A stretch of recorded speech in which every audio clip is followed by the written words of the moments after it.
नमस्कार, एक बार फिर आपका स्वागत है आज के में। और आज हम चर्चा कर रहे हैं पेट्रोल, डीज़ल की कीमतों पर, उन पर लगने वाले टैक्स पर। कितना बड़ा टैक्स का कॉम्पोनेंट होता है पेट्रोल, डीज़ल के प्राइसेज़ में। और जो पेट्रोल की बढ़ती कीमतें हैं, उसका इंटरनेशनल मार्केट में जो क्रूड ऑयल ऑयल के प्राइसेज़ हैं, उससे क्या कनेक्शन है, उससे क्या संबंध है? इस पर चर्चा करने के लिए हमारे साथ जुड़ गए हैं प्रोफ़ेसर सुरजीत मजूमदार, जवाहरलाल नेहरू यूनिवर्सिटी से। बहुत-बहुत स्वागत है प्रोफ़ेसर सुरजीत, आपका हमारे कार्यक्रम में।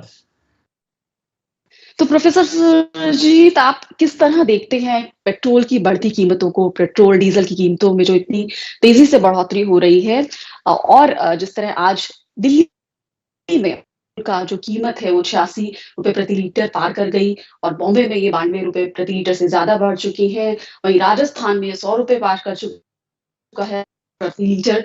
तो इन जो लगातार पेट्रोल की कीमतों में बढ़ोतरी हो रही है, इसे बतौर इकोनॉमिस्ट, बतौर अर्थशास्त्री आप कैसे देखते हैं?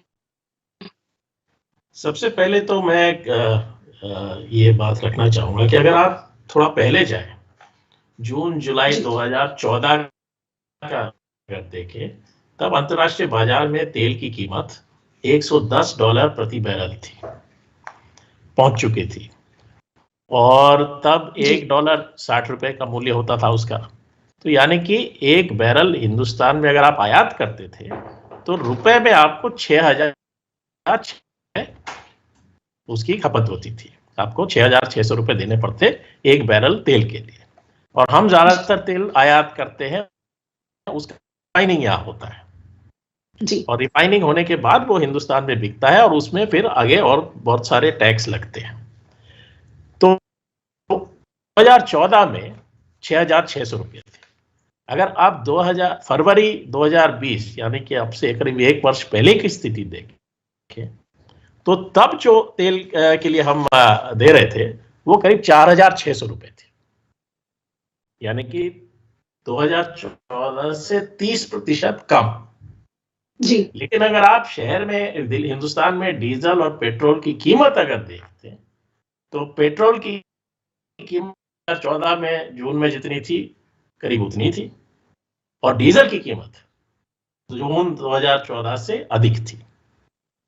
यानी कि 30% गिरावट आने में के बाद भी आपके जी। यहाँ तेल की कीमत अधिक थी। और अगर तब से आज की स्थिति देखें, तो तेल की कीमत जो है 4,600 से लेके भी 3,700 तक आ गई है। और इस बीच में उसकी कीमत और भी कम थी। अभी तो थोड़ी बड़ी है, उसके बाद भी 3,700 है, 1 साल पहले 4,600 थी। लेकिन पेट्रोल और डीजल की कीमत 10 और 13 रुपए अधिक है 1 साल पहले के मुकाबले में। तो ये जी। जो प्रक्रिया है वो क्या है कि जैसे-जैसे अंतर्राष्ट्रीय बाजार में 2014 के बाद तेल की कीमतें घटी, उसका हिंदुस्तान में विशेष रूप से केंद्र सरकार ने,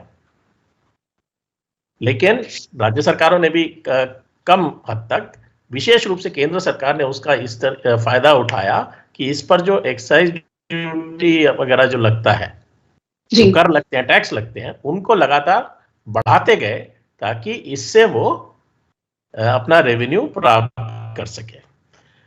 आमतौर पर स्थिति ये बनी हुई रही पिछले 5-6 साल से, ये है कि सरकारों के पास रेवेन्यू आ नहीं रहा। आर्थिक जी। स्थिति ऐसे होने के कारण रेवेन्यू में दिक्कत होती रही है। तो उसको पूरा करने के लिए वो तेल पर जो है टैक्स लगातार बढ़ाते गए हैं। तो अगर आप 2014 से लेके 2020 तक का दौर देखें, तो इसमें जो तेल पर जो टैक्स है, उसकी एक बहुत महत्वपूर्ण भूमिका रही है सरकार के पास टैक्स का जो रेवेन्यू प्राप्त करने के लिए। और पिछले 1 साल में, पिछले मार्च में और फिर मई में ₹3 और जी। फिर 10 और 13 रुपए टैक्स और बढ़ाया गया था। उसी का परिणाम हम देख रहे हैं कि आज पेट्रोल और डीजल की कीमत इतनी अधिक हो गई है। यानी कि पेट्रोल और डीजल की कीमत जो आज है और जो उसमें बढ़ोतरी हुई है, उसमें अंतर्राष्ट्रीय बाजार में जो पेट्रोल की कीमत है, तेल की कीमत है, उसकी भूमिका नहीं है। हिंदुस्तान में जो टैक्स लगाए गए हैं, उसकी भूमिका है। अगर आप आज भी देखें दिल्ली में, तो पेट्रोल हो जी। या डीजल हो, उसको डीलर तक पहुंचाने पे जो खर्च है वो करीब 28 रुपए है जी। डीजल का थोड़ा सा अधिक है, पेट्रोल का उससे थोड़ा सा कम है, लेकिन करीब करीब 28 रुपए है। बाकी डीलर का जो मार्जिन है वो 2.5 रुपए या 3.5 रुपए प्रति लीटर है। बाकी सारा जो कीमत है वो टैक्स के माध्यम से जाता है, वो टैक्स के कारण है। उसमें पेट्रोल पर अगर आप देखें तो करीब 33 रुपए टैक्स जो है जो केंद्र सरकार के जो टैक्सेस हैं जी, वो उस पर जुड़ते हैं, और 19 रुपए के करीब दिल्ली टैक्स उसमें जुड़ते हैं। तो कुल मिला के 60 से 70% जो आप पेट्रोल या डीजल के लिए पैसा देते हैं, कीमत देते हैं, उसमें 60 से 70% जो है टैक्स का ही है। और सरकार ने, विशेष रूप से केंद्र सरकार ने इसको एक तरीका बना लिया है कि जब कहीं और से पैसा आप नहीं बटोर सकते तो इसका आप इस्तेमाल करें। अगर आप पिछले इस वित्तीय वर्ष का में देखें, क्योंकि लॉकडाउन हुआ, अर्थव्यवस्था में पूरी हालत थी, सब कुछ था, अप्रैल से लेकर नवंबर तक जो है इस दौर में आप बाकी सारे टैक्स अगर देखें केंद्र सरकार के, तो पिछले वर्ष के मुकाबले में 20% कम सरकार को टैक्स मिला।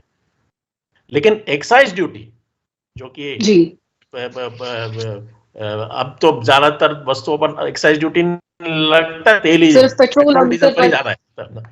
48% बढ़ोतरी हुई है पिछले वर्ष के मुकाबले में जी। यानी कि जबकि पेट्रोल और डीजल का कंजम्पशन है वो इस दौर में कम रहा है, करीब 15-20-25% कम है पिछले वर्ष के मुकाबले में जी, क्योंकि सब कुछ बंद था इतने महीने, अर्थव्यवस्था पेट्रोल डीजल का कंजम्पशन इतना हाई नहीं है, लेकिन उसके बावजूद भी 48% बढ़ोतरी रेवेन्यू में हुआ है एक्साइज ड्यूटी से ही केवल, क्योंकि इस पर जो टैक्स है वो इतना बढ़ा दिया गया है।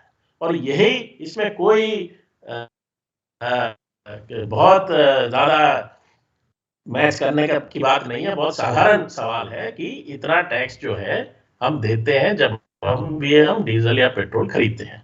सवाल केवल ये है कि अगर सरकार को टैक्स बटोरना है, और बटोरना है उसमें कोई दो राय नहीं हो सकती, जितना टैक्स सरकार के पास आता है उससे अधिक होना चाहिए, सरकार को सार्वजनिक खर्चा बढ़ाना चाहिए, उसके लिए और साधन बटोरने चाहिए, उसमें कोई दो राय नहीं हो सकती।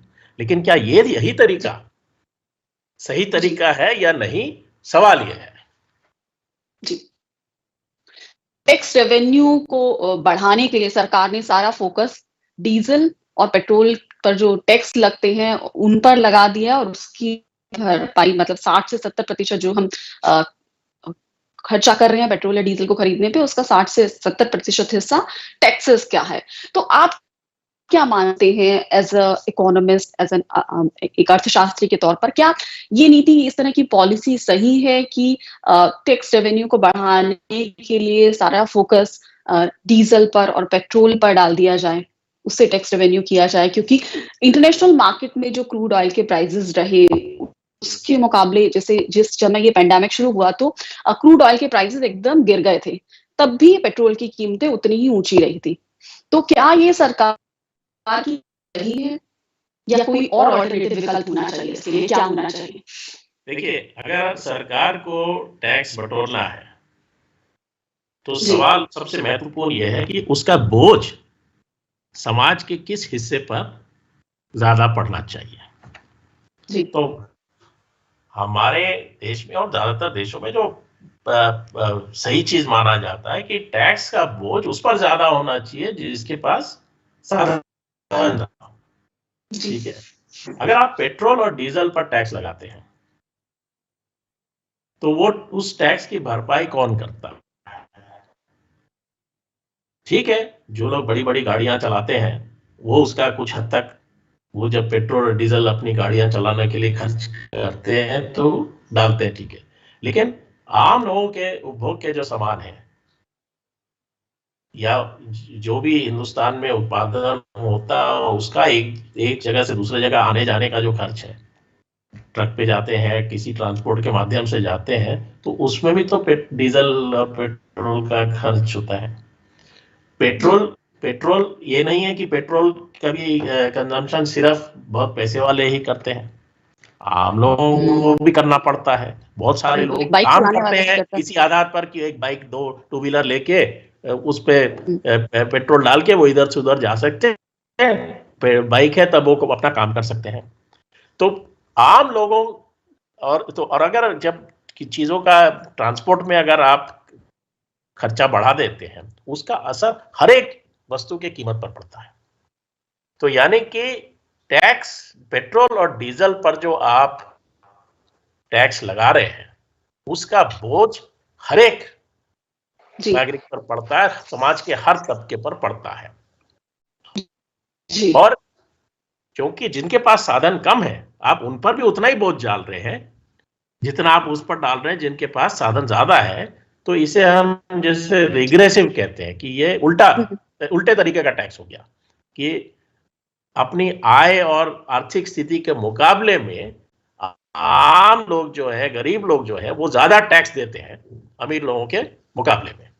इसलिए ये तरीका टैक्स बटोरने का सही नहीं है। और विशेष रूप से जो आज की स्थिति है, जिसमें लोगों के पास रोजगार नहीं है, कमाई के साधन नहीं है, पेंडेमिक के चलते जो स्थिति बनी है, इसमें आप लोगों पर वो अधिक बोझ डालें, ये उचित नहीं है। आपके पास दूसरे तरीके हैं कि आप जो डायरेक्ट टैक्स जिसे हम कहते हैं, इनकम टैक्स है, कॉर्पोरेट टैक्स है, उसके माध्यम से आप टैक्स बटोरिए, क्योंकि उसका बोझ जो है जिनके पास साधन है उन पर अधिक पड़ता है। जैसे ही आप, जिसे हम इनडायरेक्ट टैक्स कहते हैं, किसी इनडायरेक्ट टैक्स पे अगर आप भरोसा करते हैं तो उसका बोझ जो है आप आम लोगों पर अधिक डालते हैं। जबकि डायरेक्ट टैक्स है कि मेरे पास इनकम होगी तभी मैं इनकम टैक्स दूंगा, अगर इनकम नहीं है तो मेरे ऊपर इनकम टैक्स का बोझ नहीं आएगा। कोई कॉर्पोरेशन मुनाफा कमाएगा तभी उस पर टैक्स लगेगा, मुनाफा नहीं होगा तो उसको भी टैक्स नहीं देना पड़ेगा।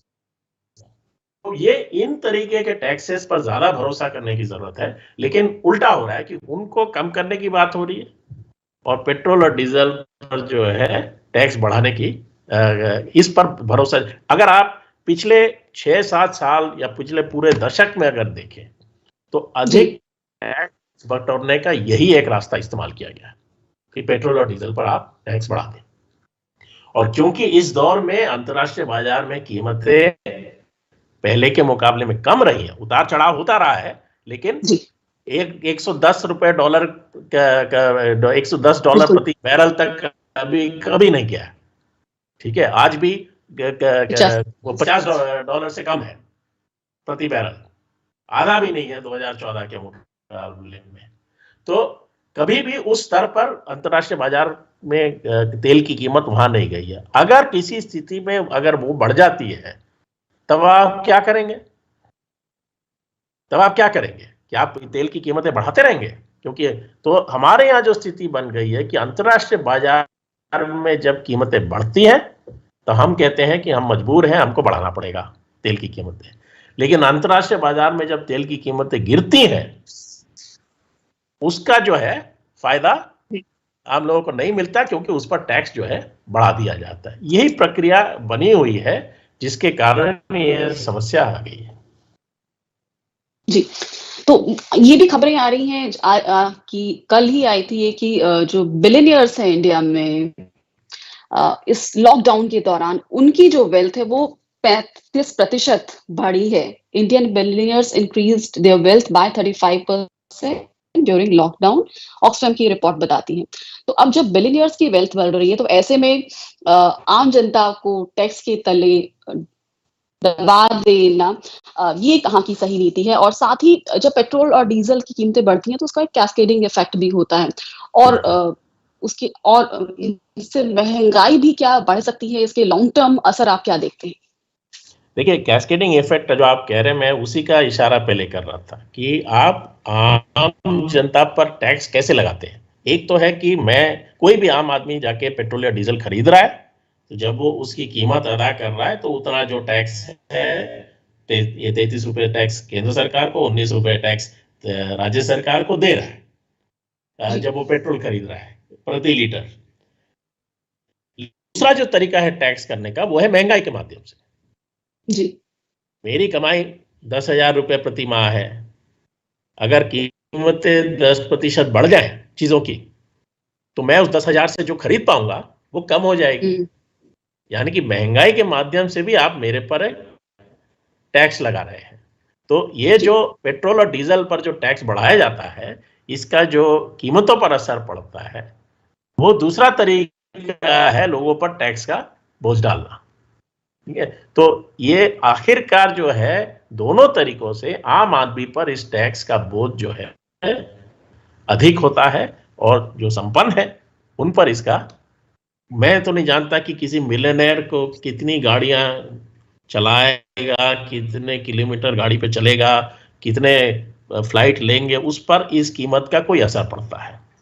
उनके कंजम्पशन में कोई कमी नहीं आती। असर पड़ता है तो आम आदमी पर पड़ता है, क्योंकि जिसकी कमाई कम है उस पे ये फर्क जो है उसको ये फर्क महसूस होता है। जिनकी कमाई बहुत करोड़ों में है उनको ये 8 रुपए 10 रुपए पेट्रोल डीजल की कीमत बढ़ जाए उस पर उनको खास असर नहीं महसूस होता। जी, तो जिस तरह पेंडेमिक के समय में ग्रोथ रेट भी नेगेटिव में गया, तो ऐसे में क्या सरकार को पेट्रोल डीजल की कीमतों कम करके आम जनता के हाथ में ज्यादा पैसा नहीं देना चाहिए, इस तरह की रणनीति नहीं अपनानी चाहिए? बिल्कुल बिल्कुल। अगर सरकार को टैक्स की जरूरत है तो केवल इसलिए कि वो खर्चा करे, और खर्चे का फायदा आम मुख्य रूप से आम लोगों को आना चाहिए, क्योंकि आम लोगों के को जो आय का नुकसान हुआ है इस उसके दौरान, उसके कारण अर्थव्यवस्था में पहले से ही एक ठहराव की स्थिति हो रही थी। हमारे जीडीपी ग्रोथ में गिरावट आ रही थी, पेंडेमिक से पहले भी ये स्थिति थी। उस स्थिति के पीछे कारण क्या है कि हिंदुस्तान में ज्यादातर लोग जो हैं उनकी कमाई इतनी सीमित है और स्थिर है, बढ़ नहीं रही है, इसलिए बाजार में वो मांग तैयार करने की स्थिति में नहीं है। इसलिए जो है उत्पादन में भी जो वृद्धि है वो नहीं हो पा रहा है। पेंडेमिक के कारण और उनको आय का नुकसान हुआ है, तो उनके आय का जो नुकसान हुआ है उसकी भरपाई होनी चाहिए थी। सरकार को खर्चा करना चाहिए था, खर्चा तो किया नहीं, बहुत सीमित खर्चा सरकार ने किया है।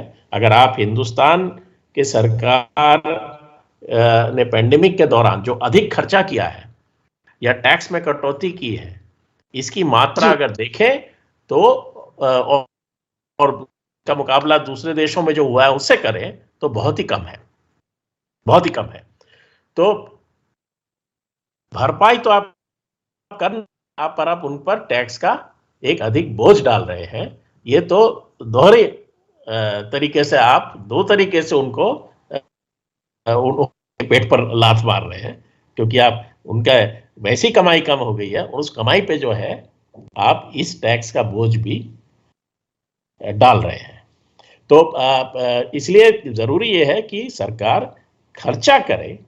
आज अगर टैक्स नहीं भी आता है तो कल जो है जब अर्थव्यवस्था की स्थिति ठीक होती है तब आप उस टैक्स के माध्यम से जो भी आप आज कर्जा ले रहे हैं खर्च करने के लिए उसकी भरपाई कर सकते हैं। उल्टा हो क्या रहा है कि सरकार कह रही कि मैं तो कर्जा नहीं लूंगा जी खर्च करने के लिए, लेकिन आप कर्जा लो।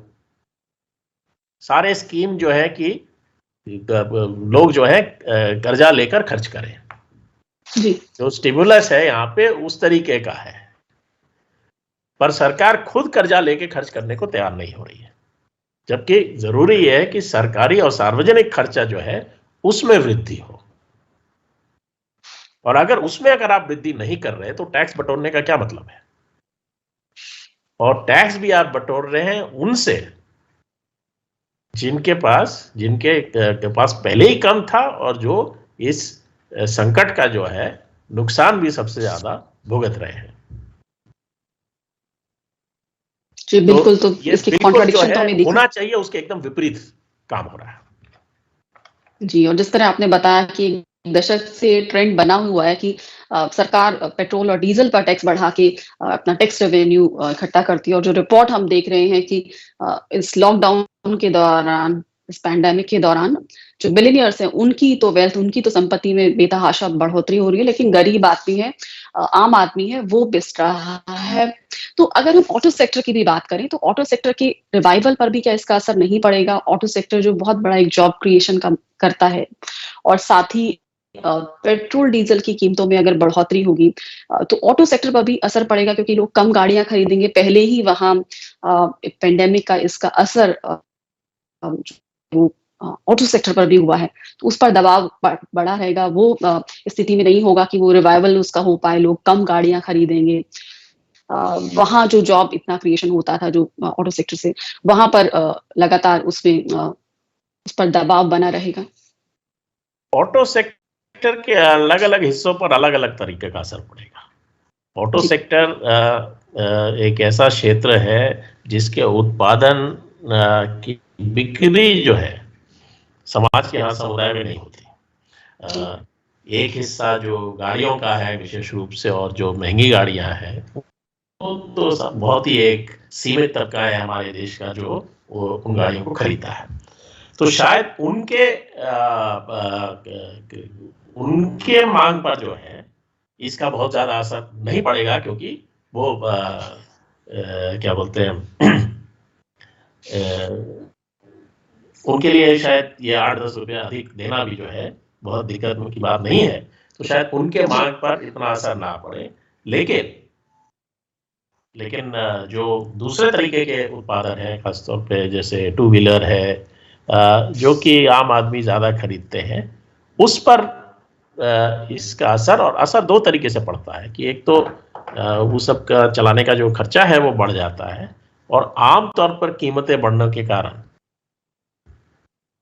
जो खरीदने की क्षमता है वो भी कम हो जाती है। और विशेष रूप से आज की जो आर्थिक स्थिति है जिसमें लोगों के पास काम नहीं है, अगर काम है तो उसमें कमाई बहुत सीमित है, उस पे उसका असर पड़ सकता है। लेकिन ये केवल ऑटो सेक्टर तक इसका असर सीमित नहीं होगा, और शायद ऑटो सेक्टर पे ही सबसे अधिक इसका असर हो ये भी जरूरी नहीं है।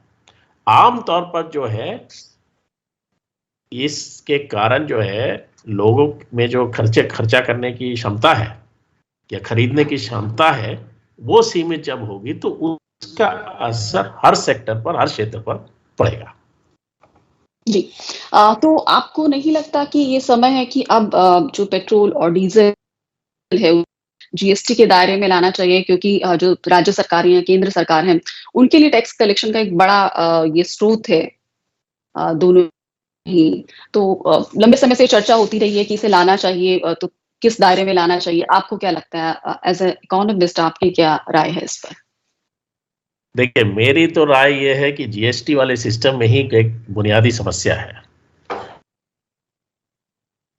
कि जीएसटी वाली सिस्टम जो है पूरे हमारे टैक्स सिस्टम का एक सेंट्रलाइजेशन कर देती है, और जो राज्य सरकारों के पास स्वायत्ता है वो कम हो जाए, जो कि पहले से ही कम थी, क्योंकि उसमें जो टैक्स का बंटवारा किया गया है हमारे यहाँ कि कौन से टैक्स जो है केंद्र सरकार लगाएगी, कौन से टैक्स जो है राज्य सरकारें लगाएंगी, उसमें पहले ही ये स्थिति थी कि जो टैक्स के सोर्स हैं जिनसे अधिक टैक्स बटोरा जा सकता है, इनकम टैक्स हुआ, कॉर्पोरेट टैक्स हुआ, वो सब केंद्र के पास है, राज्य सरकारों के पास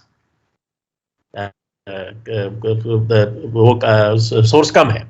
इसीलिए जब जीएसटी भी लगाया गया था तो केंद्र सरकार ने एक वादा किया था कि अगर आपके रेवेन्यू में कोई घाटा होता है तो उसका केंद्र सरकार उसको पूरा करेगी। अब पैंडेमिक के दौरान क्या हुआ, कहा गया है कि हम उस वादा को भी नहीं पूरा करेंगे। जी, ठीक है, तो राज्य सरकारों के पास क्या रास्ता रह जाता है? ठीक है, राज्य सरकारों के पास या तो अपने टैक्स है या केंद्र सरकार जो टैक्स लगाती है उसका एक हिस्सा उनको मिलता है। तो राज्य सरकारों के पास तो रास्ते वैसे भी सीमित है, लेकिन इसके बावजूद भी अगर आप पिछले 5-6 साल का वो देखें और पिछले वर्ष का भी की स्थिति देखें तो जितना अधिक टैक्स में बढ़ोतरी केंद्र सरकार ने की है, उसके मुकाबले में राज्य सरकारों ने कम की है। तो अगर आप 5-6 साल पहले की स्थिति देखें तो ऑयल सेक्टर से जो केंद्र सरकार को टैक्सेस जाते थे वो राज्य सरकारों के मुकाबले जो राज्य सरकारों को जाते थे उनको अगर तुलना करते तो केंद्र सरकार को कम जाती थी और राज्य सरकारों को ज्यादा अधिक। लेकिन अब वो स्थिति बदल गई है, अब केंद्र सरकार को अधिक रेवेन्यू जाता है और राज्य सरकारों को कम। और पिछले 1 साल में अगर आप देखें तो केंद्र सरकार को जो गया है वो और राज्य सरकारों के मुकाबले में करीब दुगना है। तो यानी कि जो टैक्स में बढ़ोतरी हुई है वो ज्यादा केंद्र सरकार ने की है, राज्य सरकारों ने कम की है। और राज्य सरकारों के पास वैकल्पिक जो सोर्स है वो सीमित है, लेकिन केंद्र सरकार के पास वैकल्पिक सोर्स है। और अगर केंद्र सरकार अपने वैकल्पिक जो सोर्स है उनका इस्तेमाल करे तो उसका राज्य सरकारों की वित्तीय स्थिति पर भी असर पड़ता है, क्योंकि केंद्र के जो टैक्स है उसका एक हिस्सा राज्य करीब 40-42% जो है राज्यों को जाता है, उनका भी एक हक है उससे, लेकिन उस पर टैक्स कितना लगाया जाएगा वो तय केंद्र सरकार करती है। तो केंद्र सरकार अगर मान लीजिए तेल पर टैक्स नहीं बढ़ाते और कॉर्पोरेट टैक्स या इनकम टैक्स से यही साधन बटोरते तो राज्य सरकारों को तो मिलता वो टैक्स जी, उसका एक हिस्सा, लेकिन पेट्रोल और डीजल की कीमतें नहीं बढ़ती, टैक्स वही आता। और तब यह हो सकता है, संभव भी होता कि वो भी थोड़ा अपना बढ़ा के रेवेन्यू बढ़ा सकते थे, क्योंकि उसका पेट्रोल और डीजल की कीमतों पर असर नहीं पड़ता। अभी स्थिति हो गई है कि केंद्र सरकार पेट्रोल और डीजल पर टैक्स बढ़ाती है और राज्य सरकारों की वित्तीय स्थिति खराब होने के कारण अगर उनको आप भरपाई नहीं करते हैं, आप तो जो कॉम्पेंसेशन सेस देना था वो भी नहीं पूरा दे रहे हैं, जबकि इस स्थिति में तो राज्य सरकारों के भी रेवेन्यू का लॉस हुआ है, आप उसको भी पूरा नहीं कर रहे। जो सेंटर से जो टैक्स का शेयर राज्यों को जाता है वो उसमें भी कटौती हुई है, तब आप उनको कोई रास्ता ही नहीं छोड़ रहे राज्य सरकारों के पास, वो कहां से टैक्स बटोरे। अपनी जिम्मेदारियों को जो अपने राज्यों के लोगों के प्रति है उसको कैसे पूरा करें, क्योंकि आखिरकार जो बोझ लोगों तक सब सुविधाओं को पहुंचाने का है वो हमारे ढांचे में राज्य सरकारों पर है। पेंडेमिक का भी आप प्लान बना लीजिए केंद्र पर जो आखिरकार नीचे करना होता है वो तो राज्य सरकारों को करना होता है। वैक्सीनेशन भी राज्य सरकारों को करना पड़ेगा। हम तो आज तक ये नहीं बता पाए हैं हिंदुस्तान की जनता को कि हिंदुस्तान में वैक्सीन सबको मुफ्त मिलेगी। अभी तक ऐलान हुआ है ऐसा कोई? वो भी नहीं हो पाया।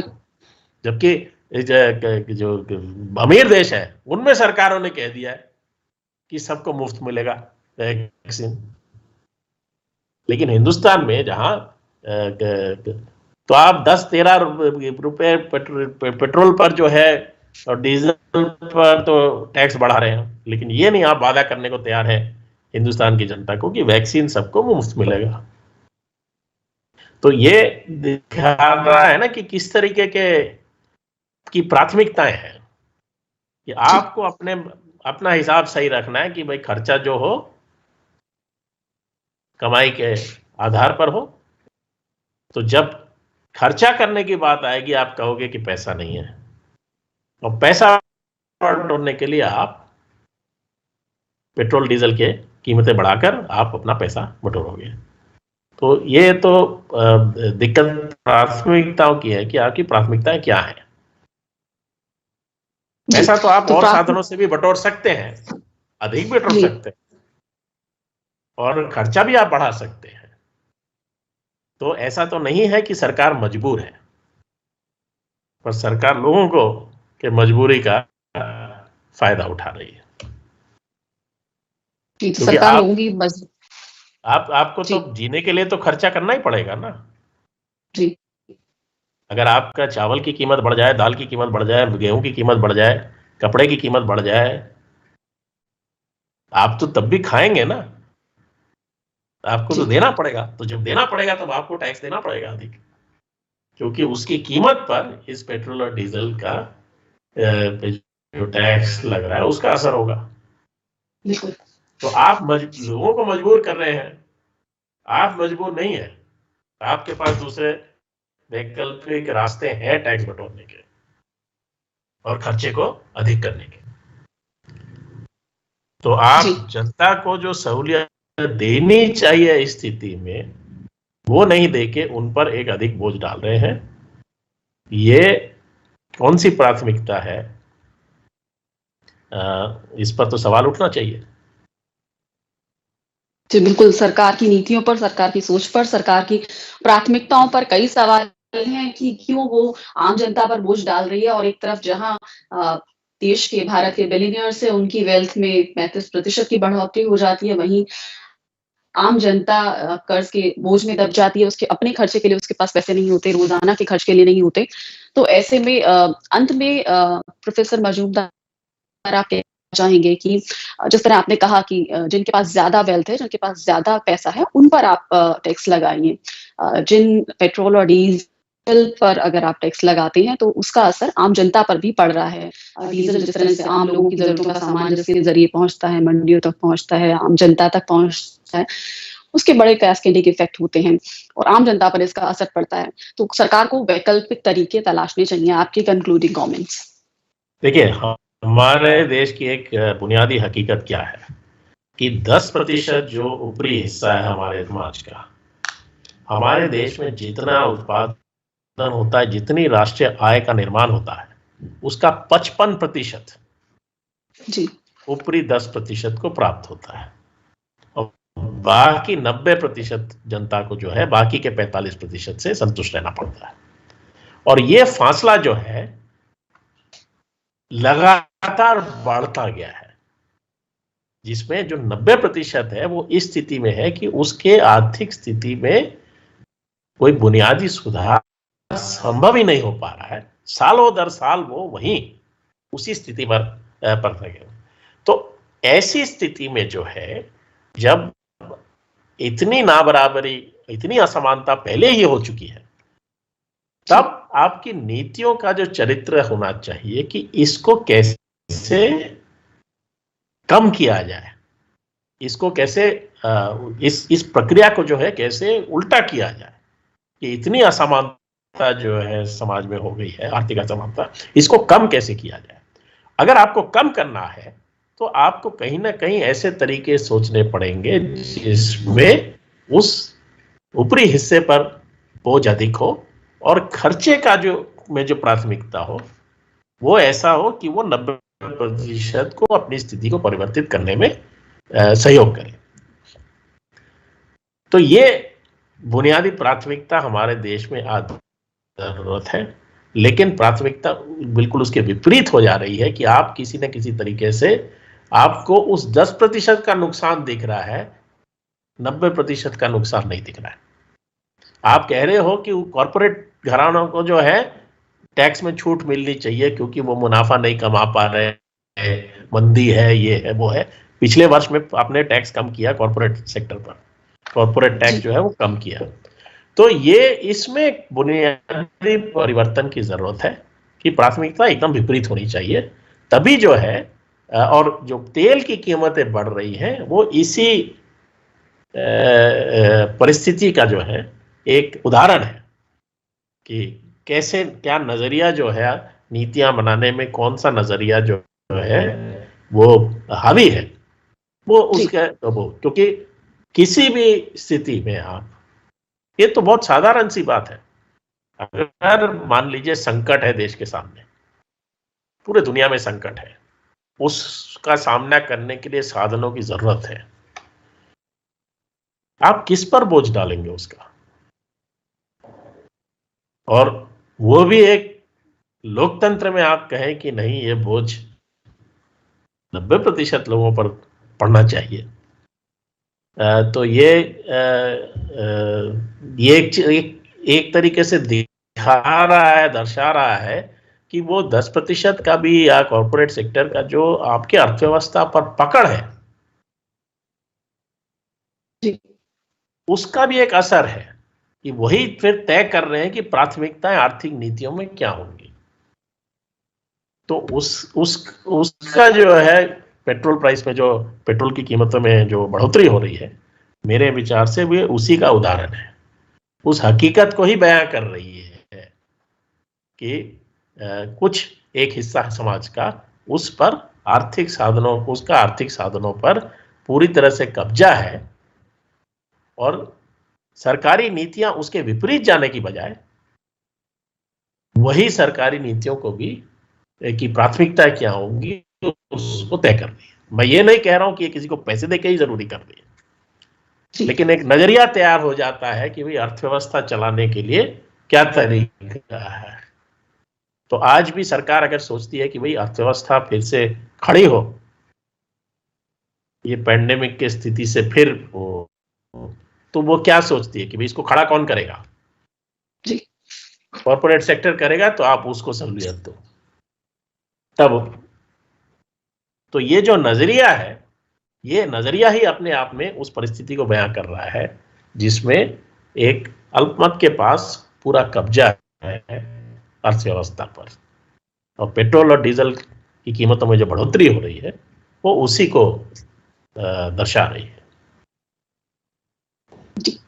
तो सरकार की नीयत क्या है, किस पर्सपेक्टिव से वो पॉलिसीज बना रही है, किस तरह टैक्स का बोझ जनता के जो जिनके पास वेल्थ कम है उस 90% पर डाल रही है, किस तरह से बाकी का 10% हिस्सा जो कॉर्पोरेट्स हैं, जिनके पास इंडस्ट्रियलिस्ट हैं, जिनके पास बहुत वेल्थ है, जिनके पास वेल्थ का एक बड़ा हिस्सा है, उनके नजरिए से ऐसा लग रहा है कि पॉलिसीज ड्रिवन है। तो बहुत बहुत शुक्रिया प्रोफेसर मजूमदार हमसे बात करने के लिए और विस्तार से सभी पहलुओं पर बातचीत करने के लिए कि इकोनॉमी किस तरफ जा रही है, सरकार किस तरफ उसको लेकर जा रही है, किस तरफ जनता की तरफ ध्यान नहीं है, किस तरह हमारे जो टैक्सेस लगाए जा रहे हैं चाहे पेट्रोल डीजल पर, उसका इकोनॉमी से किस तरह का रिश्ता है, और सरकार की नीतियां किस और हैं, क्यों जनता की तरफ ध्यान नहीं है, क्यों स्पेंडिंग कम है सरकार की, और क्यों टैक्स कलेक्शन के लिए आम जनता पर बोझ डाला जा रहा है बजाय इसके कि कॉर्पोरेट्स पर डाला जाए, इंडस्ट्रियलिस्ट पर डाला जाए, या कॉर्पोरेट टैक्स के जरिए इसको वैकल्पिक तौर पर इसकी भरपाई की जाए बजाय जनता पर बोझ डालने के। बहुत बहुत शुक्रिया